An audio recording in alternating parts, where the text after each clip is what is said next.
d'Antenne 2. Durcissement des grèves en Iran, toutes les exportations de pétrole sont bloquées.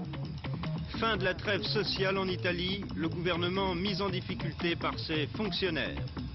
Les écoutes du Canard enchaîné, affaire classée, dit la cour d'appel d'Amiens.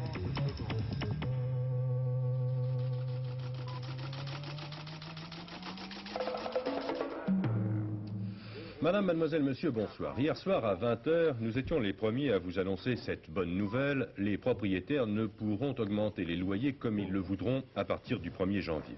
Les informations que nous vous donnions alors ont été confirmées ce matin par le Conseil des ministres. Il n'y aura pas de hausse de rattrapage pour les loyers libres. Les augmentations ne pourront excéder celles du coût de la construction. Mais, allez-vous me dire, certains d'entre nous ont déjà été avisés d'une hausse de 25, de 30 ou de 40%.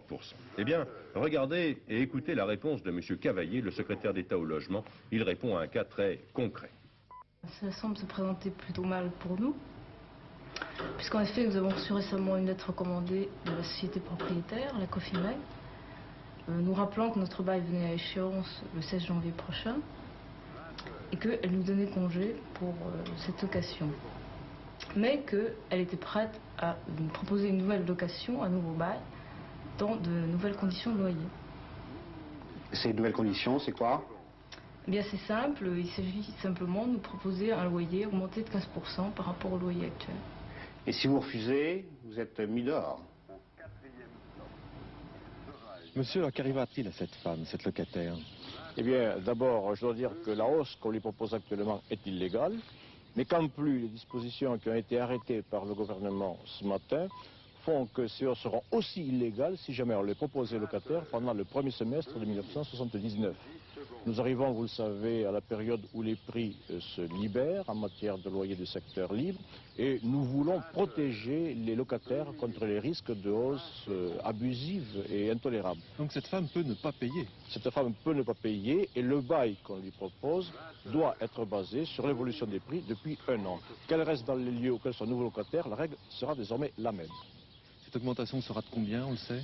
Elle correspondra sensiblement à l'évolution du coût de la vie et c'est toute la philosophie que nous poursuivons. Il ne faut pas que les loyers haussent davantage que le coût de la vie normal. Et pour les gens dont le bail est en cours, que va-t-il se passer alors? La règle est strictement la même. Il ne doit pas y avoir de rattrapage, il ne doit pas y avoir de hausse abusive et la hausse des loyers ne doit pas excéder celle qui résulte de l'évolution du coût de la vie par rapport à ce qu'il payait l'année précédente. Hausse prévisible donc de ces loyers, environ 8%, comme Philippe Sassier nous le disait hier soir. Le Conseil des ministres a aussi décidé que les sociétés industrielles et commerciales cotées en bourse devront désormais distribuer gratuitement 3% de leur capital social sous forme d'actions.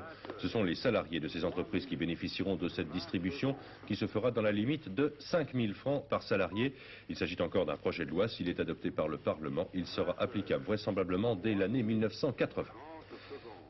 Le pétrole iranien ne coule plus dans les oléoducs. Alors même que le gouvernement obtenait la confiance de l'Assemblée à Téhéran, les employés des raffineries cessaient totalement le travail. Résultat, plus de 20 supertankers sont actuellement bloqués dans le golfe Persique. Ils représentent à eux seuls une capacité de transport de plus de 4 millions de tonnes de brut. Un conflit social qui s'ajoute aux émeutes d'origine politique. Une cinquantaine de personnes ont été tuées en Iran en 24 heures dans une série de manifestations. À Pavé, par exemple, dans l'ouest du pays, 2000 partisans du Shah ont chargé à cheval des opposants au régime. 18 personnes au moins ont été tuées. Abadan, au sud de l'Iran, c'est de cette raffinerie géante sur les bords du golfe Persique qu'est expédié tout le pétrole iranien dans le monde entier. Avec ses 250 millions de tonnes par an, l'Iran est le deuxième exportateur mondial après l'Arabie Saoudite. Or, depuis aujourd'hui, plus un seul baril de pétrole ne sort du pays en raison de la grève combinée des dockers et des ouvriers de la raffinerie. En principe, la France ne devrait pas être trop affectée par cette grève. Le brut iranien ne représente en effet que 7 à 8% des importations françaises. En revanche, la situation est beaucoup plus sérieuse pour la Grande-Bretagne, l'Allemagne fédérale et les Pays-Bas, qui risquent de ressentir durement cet arrêt des exportations si le mouvement devait se poursuivre. Le problème, c'est que les revendications des grévistes en Iran sont de moins en moins économiques et de plus en plus politiques. À Abadan, par exemple, ils demandent la levée de la loi martiale et la libération de tous les prisonniers politiques. C'est un problème dont se serait bien passé le Shah, qui vient de fêter ses 59 ans, après la paralysie de tous les secteurs publics, après les émeutes qui éclatent quotidiennement dans tout le pays. Voilà l'Iran touché de plein fouet par ce qui faisait sa force, par ce qui peut le perdre aujourd'hui, le pétrole. La lecture des journaux ce soir le prouve, le monde connaît encore une fois une grave crise d'instabilité monétaire. Motif de cette crise, la chute du dollar. Le dollar fait peur, c'est le titre de France Soir. La crise du dollar relance l'inflation, écrit Le Monde. La Croix titre, la chute du dollar préoccupante. Enfin pour le Nouveau Journal, la chute du dollar, une perte de 100 milliards pour les boursiers américains. Le dollar donc est resté aujourd'hui encore en dessous de 4 francs. Pourquoi? Quelles seront les conséquences de cette chute de la monnaie américaine? C'est ce que nous allons essayer de vous expliquer maintenant dans le détail.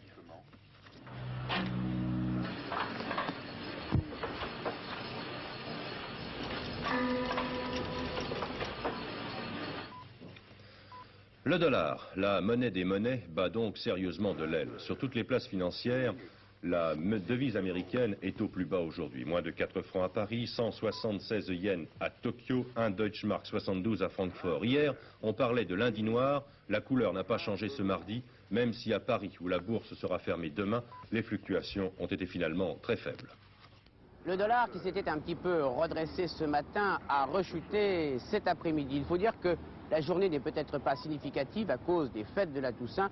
Beaucoup de places financières étrangères seront fermées demain. Quoi qu'il en soit, la méfiance à l'égard de la monnaie américaine demeure entière. Il y a l'énorme endettement des États-Unis, il y a l'inquiétante montée des prix américains, il y a aussi le fait que, dit-on, certains pays producteurs de pétrole font baisser le dollar afin d'obtenir l'an prochain une hausse plus importante des prix du pétrole. Enfin, il y a la situation en Iran et tout changement politique en Iran pourrait signifier un bouleversement sur les prix du pétrole.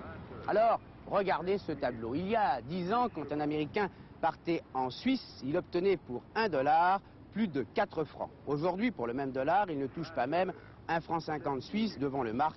La dégringolade est aussi sévère.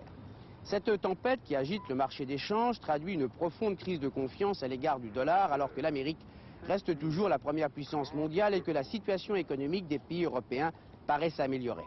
C'est parce que les exportations françaises risquent d'être touchées par cette baisse du dollar que la bourse de Paris a fortement reculé hier. En effet, avec un dollar qui vaut moins de 4 francs, les entreprises françaises auront davantage de peine à vendre leur production. Aujourd'hui, la bourse de Paris a été un petit peu mieux orientée. La légère reprise de dollars dans la matinée et le redressement hier de la bourse américaine peuvent expliquer cette amélioration. Mais dans les jours qui viennent, la situation va rester extrêmement tendue et avec la cessation des exportations de pétrole en provenance de l'Iran, on peut s'attendre à de nouvelles tempêtes dans les jours qui viennent sur la plupart des grands marchés de change internationaux. Mais le plus étonnant dans cette affaire, c'est que finalement, l'Amérique et les Américains semblent moins inquiets devant la chute du dollar que le Japon ou les pays européens. Certes, à la bourse américaine, la séance a été agitée hier, mais après un recul sévère, l'indice des valeurs boursières a pratiquement rattrapé son niveau de la semaine dernière. Alors, pourquoi cette fièvre sur le dollar? La réponse de notre correspondant à Washington, Jacques Sély. Il y a tout juste une semaine, mardi dernier, M. Carter proposait aux Américains son plan anti-inflation. Les mesures autoritaires ne sont pas souhaitables pour la bonne santé de notre pays. Elles sont contraires à notre tradition libérale. Elles nous conduiraient à la récession. Mon programme, devait dire le président américain, est basé sur une coopération volontaire des syndicats et des entreprises. Ces paroles avaient été reçues avec le plus grand scepticisme. À Wall Street, notamment, où on admet volontiers que le dollar est sous-évalué, certains y voyant une attitude d'hostilité très marquée à l'égard de la politique économique du président. Car, malgré l'amélioration de la balance commerciale, moins mauvaise aujourd'hui qu'il y a 3 mois, ce qui préoccupe surtout les Américains s'appelle l'inflation. Elle battra tous les records cette année pour atteindre le chiffre de 9%. Et c'est précisément ce qui inquiète le plus les cambistes de Wall Street, où on a frôlé hier le krach financier. Alors que de son côté, l'administration américaine affirme, malgré les faits, que les États-Unis ne sont pas les seuls responsables de cette situation, mais qu'au contraire, l'économie américaine va mieux et que c'est aux Européens de redresser la barre. Nous sommes des exportateurs des biens d'équipement. Pour exporter les biens d'équipement, il faut que les étrangers, les Européens, les Japonais fassent des investissements. Ça veut dire qu'il doit y avoir une économie qui est forte. pour l'année dernière, c'était très faible en Europe, en France, en Japon, comme vous savez bien. Mais si le croissement de l'économie nationale en Europe et en Japon est plus fort que maintenant, nous va exporter des biens d'équipement plus qu'avant. Donc le dollar ira mieux, mais vous dites il faut que les Européens nous aident. Et les Européens vous disent les Américains sont un peu égoïstes. Oh, peut-être tout le monde est un peu égoïste, monsieur, mais je crois pour danser, il faut être deux, hein. Le taux d'échange entre le dollar et la franc dépend des Américains et dépend des Français. Et si vous importez des choses de nous, si votre économie est très faible, nous ne pouvons pas exporter, le dollar va descendre. Alors comment expliquez-vous cette chute subite de ces derniers jours, de cette dernière semaine? Je crois que c'est une question psychologique. Je crois que les gens qui ont du dollar ont peur que l'inflation aux États-Unis va continuer, mais je crois surtout qu'ils ont bien exagéré ce qui se passe et ce qui va se passer. Ajoutons à ce commentaire, et je viens de l'apprendre, que le principal syndicat américain, l'AFL-CIO, vient de rejeter totalement le plan anti-inflation mis au point par le président Carter. L'AFL-CIO demande l'instauration d'un contrôle autoritaire des prix et des salaires aux États-Unis. Voilà donc pour les faits, pour les explications de cette crise du dollar. Mais dès que la monnaie américaine s'enrhume, les autres monnaies s'affolent. Et cela a des conséquences pour tout le monde. Nous-mêmes, dans notre vie quotidienne, nous risquons de payer la note, et en premier, la note du pétrole. En matière de commerce international, le dollar joue un rôle crucial, car il est la monnaie d'échange pour tous les achats de matières premières, et surtout pour le pétrole. La France, par exemple, a consommé l'année dernière 118 millions de tonnes de pétrole, dont 99% importés des pays de l'OPEP, c'est-à-dire une facture de presque 11 milliards de dollars. La baisse du dollar est donc une excellente affaire pour les pays importateurs. Par rapport à l'année dernière, quand le dollar était à 4,90 francs, la France réaliserait aujourd'hui une économie de 700 millions de francs par mois sur sa facture pétrolière, avec un dollar à 3,98 francs. Mais ce bénéfice pour les pays consommateurs s'accompagne d'une perte pour les pays producteurs, qui ont vu leur pouvoir d'achat diminuer de plus de 30% depuis 5 ans et qui ne peuvent manquer de réagir à la baisse du dollar. Est-ce que cette nouvelle baisse du dollar entraînera un relèvement des prix du pétrole? Normalement, elle devrait entraîner.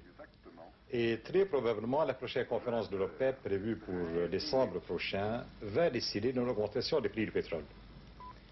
Mais je doute fort que cette augmentation soit suffisante pour compenser la perte du pouvoir d'achat subie par les pays de l'OPEP du fait de la chute de la monnaie américaine. Il est très difficile de faire des prévisions précises. Les ministres vont se réunir, mais dans la mesure où on peut faire des pronostics, je pense qu'on ne dépasserait pas une augmentation des prix du pétrole de 10% à partir de janvier 1979. Alors que la chute du dollar à elle seule a entraîné pour les pays de l'OPEP une perte, ou plus exactement une érosion de leur pouvoir d'achat d'environ 14%. La hausse du pétrole paraît donc inévitable, justifiée par la chute brutale du dollar. Mais il suffirait que cette hausse s'accompagne d'une remontée du dollar pour porter un nouveau coup extrêmement grave aux économies occidentales. C'est une illustration des conséquences du chaos monétaire actuel. Si les conséquences de la baisse du dollar seront multiples pour l'économie française, allant des répercussions sur le prix de l'essence à peut-être un plus grand attrait touristique pour les États-Unis, il est au moins deux effets qui seront immédiatement sensibles. Vendre des produits français sur le marché américain va devenir de plus en plus difficile, mais en revanche, les entrepreneurs français qui veulent investir aux États-Unis vont bénéficier d'une prime importante dans un premier temps, mais à terme, tout le monde sera probablement perdant. Si je vends une bouteille $1, ça va me rapporter aujourd'hui 4 francs, grosso modo. Mais cette même bouteille, il y a un an, toujours en simplifiant, me rapportait 5 francs. Il y a donc 20% de différence, et il s'agit de savoir si j'ai les moyens d'assumer cette perte de 20% de marge. Il est évident que non, nous ne travaillons pas avec des marges aussi importantes. Alors, je vais trouver mon importateur, je lui dis, bon écoutez, la situation devient telle que nous allons renégocier. Mais il va me dire, ben oui, écoutez, mais vous avez pris le risque. Quand, si c'était dans le sens inverse, est-ce que vous viendriez me voir pour me dire, on va réviser les conditions? Non. Il est certain que pour beaucoup d'entreprises exportatrices de vin, de cognac, de champagne, cette situation est extrêmement délicate.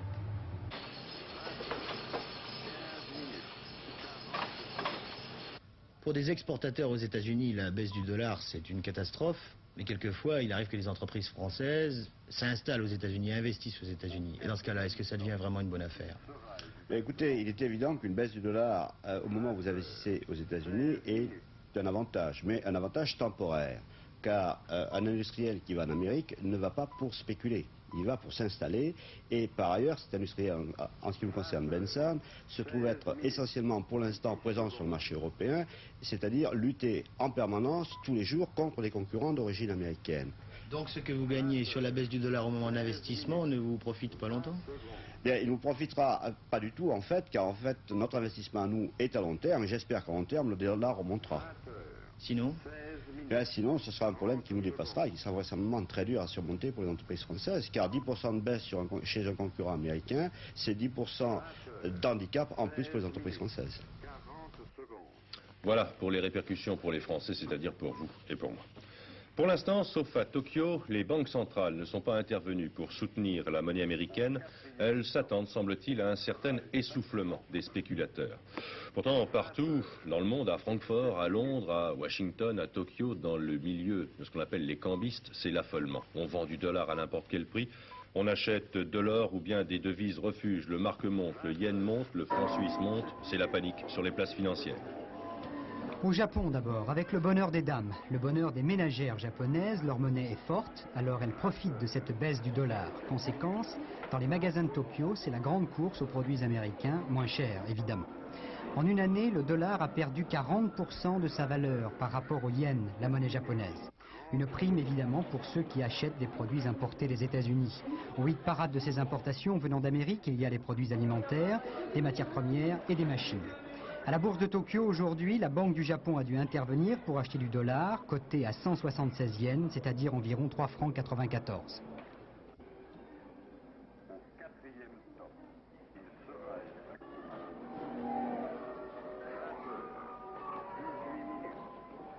Il y a seulement 3 ans, cette belle américaine était tout à fait hors de prix, même payée en Deutschmark.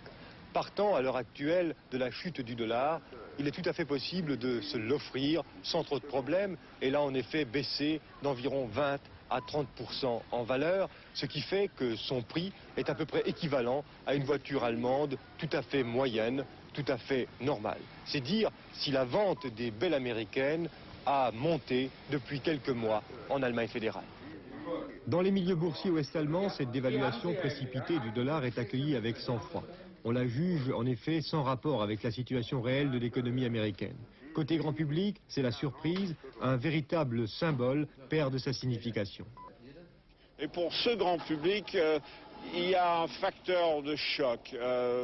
Les États-Unis étaient toujours la place forte, le dollar américain, le vert, comme on l'appelle ici, toujours quelque chose de très particulier, de très spécial. Maintenant, on voit dans les journaux les annonces pour les voyages aux États-Unis. Pour certains commentateurs dans les journaux, ça représente un changement d'époque. On dit même, peut-être c'est la fin d'une époque où on voyait descendre des cars par centaines ces petites vieilles dames des États-Unis aux cheveux bleus. Moi, j'en suis pas certain. En attendant, et lorsque l'on est américain en Allemagne, il est préférable de rouler avec sa propre voiture plutôt que d'emprunter un taxi. En proie à une véritable crise de confiance, les chauffeurs de taxi n'acceptent des dollars qu'à des taux de 10% inférieurs à la valeur réelle de la monnaie US. Ils anticipent ainsi sur de nouvelles baisses. Atteints de plein fouet par ces mouvements monétaires, les 500 000 soldats américains stationnés en territoire ouest-allemand. Plus que jamais, ils sont réduits à s'alimenter dans leurs propres magasins en circuit fermé. Pour les vainqueurs de 45, une sortie en ville est devenue un luxe. Il ne leur reste que le repli sur des bases qui ont de plus en plus l'air de ghetto. Le Financial Times fait ce matin une constatation. Si la chute du dollar s'accentue encore un peu, les banques de New York ne seront plus les plus grandes du monde non communiste et seront dépassées par le Crédit Agricole français, spécialisé dans le prêt aux agriculteurs. Cela dit, ce chaos monétaire qui permet d'acheter les matières premières en dollars moins chers risque aussi de désorganiser le commerce international et rend aux yeux des experts de la City plus urgent encore l'organisation d'un système monétaire européen stable. Enfin, on dit les Anglais perfides, jamais sans doute ils n'ont mieux mérité ce jugement. Le dollar est à Londres, comme partout dans le monde, à son taux le plus bas. Les Britanniques en ont profité pour rembourser, bien avant la date prévue, 1 milliard de dollars au Fonds monétaire international. Gain 16%, une bonne affaire qui ne peut pas être qu'une simple coïncidence. 20h21 minutes.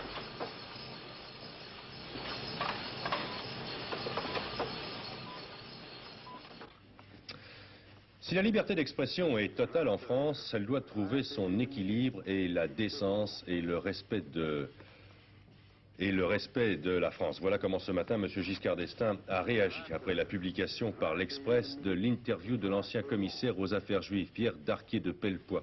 Le porte-parole de l'Élysée, M. Hunt, a également précisé que l'extradition de l'ancien collaborateur avait été demandée en son temps à l'Espagne, mais qu'il y avait maintenant prescription. Rien de neuf dans les ports français. La réunion d'hier entre marins et armateurs n'a rien donné. Les deux parties ne se sont mis d'accord que sur un seul point, demander au gouvernement d'organiser une réunion tripartite. Cette réunion aura lieu le 3 novembre. Suite de la grève à la société Télédiffusion de France demain, un programme réduit sera donc diffusé sur les 3 chaînes de télévision. Le match Nancy-Servette de Genève qui compte pour la Coupe d'Europe sera cependant retransmise sur Antenne 2. Nous en parlerons d'ailleurs plus longuement dans quelques minutes. Et puis Paul Lefebvre, l'affaire des plombiers du Canard enchaîné est semble-t-il terminée. La Cour d'appel d'Amiens a déclaré aujourd'hui l'action publique éteinte. Oui, à première vue, c'est la fin d'une interminable et d'une impitoyable bataille de procédure entre le ministère de la Justice et de l'Intérieur d'une part, d'autre part Maître Roland Dumas, l'avocat du Canard enchaîné. Pour résumer, la position prise en droit strict par la Cour d'appel d'Amiens, on peut dire ceci. Toute l'instruction a été annulée par la Cour de cassation pour, disons, vice de forme. Les juges d'Amiens ont estimé que, toujours en droit, s'appliquait la prescription, c'est-à-dire l'oubli total prévu en matière de violation de domicile et d'atteinte à la vie privée. Je simplifie énormément, les juristes n'ont pas fini de s'empoigner là-dessus. Et il n'est pas sûr que le dossier d'ailleurs soit complètement fermé. En attendant, dans son ensemble, cette affaire a révélé 3 choses. D'abord, qu'un certain nombre de policiers de la DST peuvent ne pas relever, comme un citoyen ordinaire, de l'autorité du juge d'instruction, c'est-à-dire ne pas répondre à sa convocation. Ensuite, qu'une salle de rédaction n'est pas considérée comme un lieu privé, un endroit où on peut s'exprimer librement. Enfin, qu'il n'est pas apparu nécessaire à certains de faire toute la lumière sur une affaire qui maintenant restera comme un abcès. La nouvelle constitution espagnole a été approuvée aujourd'hui par le Parlement à une écrasante majorité. Sur près de 600 votants, 11 députés et sénateurs seulement ont voté contre. Le texte qui garantit le droit à l'autonomie des nationalités et des régions sera soumis à un référendum populaire probablement au début du mois de décembre. En Italie, l'heure est à l'action sociale. Les 8 premiers mois de cette année font apparaître une très nette baisse des conflits, mais le dernier trimestre pourrait bien faire monter à nouveau le nombre des journées perdues. En ce moment, la grève qui perturbe le plus la vie des Italiens est celle des personnels hospitaliers. Le président du Conseil, M. Andreotti, a d'ailleurs ouvert aujourd'hui un débat devant le Parlement sur ce problème. La question de confiance, cependant, ne sera pas posée. Un débat qui ne changera rien à la situation des hôpitaux italiens où il n'est plus possible pratiquement de se faire soigner. Dans le plus grand hôpital de Rome, ce sont les militaires qui préparent la nourriture des malades. C'est que le personnel hospitalier est en grève. Un accord signé entre le gouvernement et les syndicats il y a 2 semaines prévoyait une augmentation moyenne de 300 francs par mois. Les syndicats autonomes qui refusent l'hégémonie des grandes confédérations, communistes, socialistes et démocrates chrétiennes, ont dénoncé cet accord. Le gouvernement refuse toute augmentation supplémentaire. Il n'y a pas d'argent et cela donnerait de mauvaises idées à tous les autres fonctionnaires. S'il a fallu envoyer les militaires, c'est que la situation est réellement catastrophique dans les hôpitaux.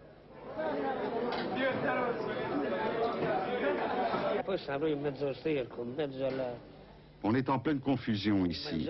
C'est une honte ce qu'on mange. Merci quand même aux militaires. Grâce à eux, c'est pas complètement dégoûtant. On m'a changé les draps une seule fois en 15 jours. On vit dans la pourriture ici.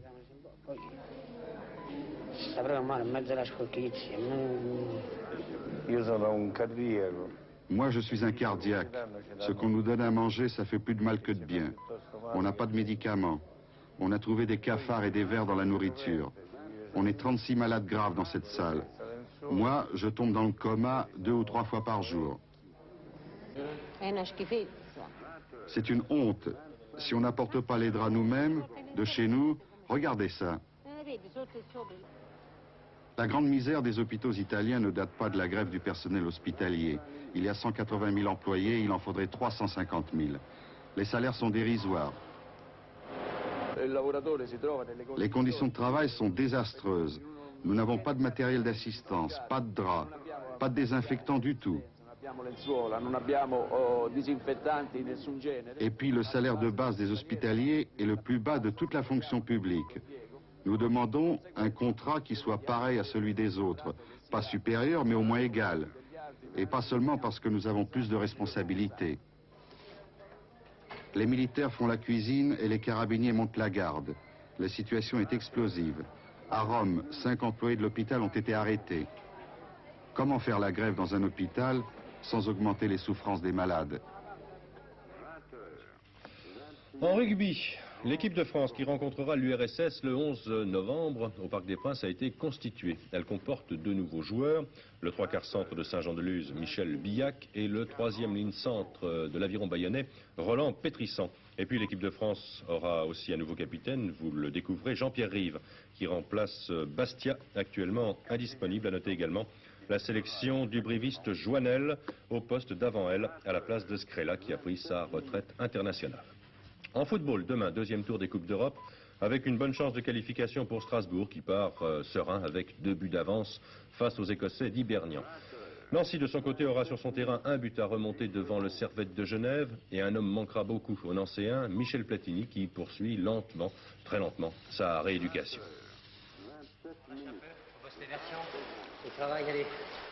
Victime de 3 fractures de la cheville au mois d'août dernier, après 2 mois de plâtre, Michel Platini a commencé sa rééducation à Bourbonne-les-Bains. À raison de 4h30 par jour, Michel Platini met les bouchées doubles pour récupérer la souplesse de la cheville et les 5 cm de tour de cuisse perdus. On lui masse essentiellement la cheville. Massage de la cheville et du triceps, les jumeaux, le solaire. Il y aura un massage de 15 minutes tous les jours après la piscine. Ça fait combien de fractures que vous avez depuis que vous jouez au football? Là, il y a 3 fractures dans cette cheville. Il y en avait eu 2 précédemment il y a 4 ans, toujours la même cheville. Il y a une double fracture radius cubitus. Il y a un ménisque en moins, un traumatisme crânien et puis quelques fractures des doigts. Là, Nancy-Lorraine est en Coupe d'Europe. Ça vous fait pas un peu mal au cœur de suivre les matchs en étant sur les équilles encore? Bien sûr, ça me fait un peu mal au cœur parce que bon, on a participé à la qualification pour la Coupe d'Europe. Bien sûr, on aimerait être sur le terrain avec les gars, mais je pense qu'en ce moment, ils sont en train de me faire un beau petit cadeau, c'est-à-dire se qualifier pour le 3e tour. Et là, je pense que je vais être opérationnel. Cette qualification, toute la Lorraine l'attend, comme tout le monde attend le retour de Michel Platini, prévu pour la fin janvier. Alors pour lui et Nancy, les quarts de finale de la Coupe d'Europe en mars, pourquoi pas? Nancy, Servette de Genève, demain sur Antenne 2 à 20h30. Avant de terminer ce journal, un coup de chapeau. Notre ami Stelio Lorenzi vient de se voir attribuer le prix Albert Olivier de la Fondation de France. Cette récompense couronne Zola, ou La conscience humaine, réalisée donc par Stelio Lorenzi, d'après l'ouvrage d'Armand Lanoux pour Antenne 2, une dramatique que vous aviez pu revoir le 23 mai dernier. Le temps pour demain, 1er novembre, jour de la Toussaint. Le ciel sera très nuageux, à couvert sur les régions situées au nord de la Seine. Après dissipation des brouillards matinaux ailleurs, le temps ensoleillé et frais persistera. À 22h20 environ, Pierre-Alain vous tiendra au courant des dernières grandes informations de cette journée.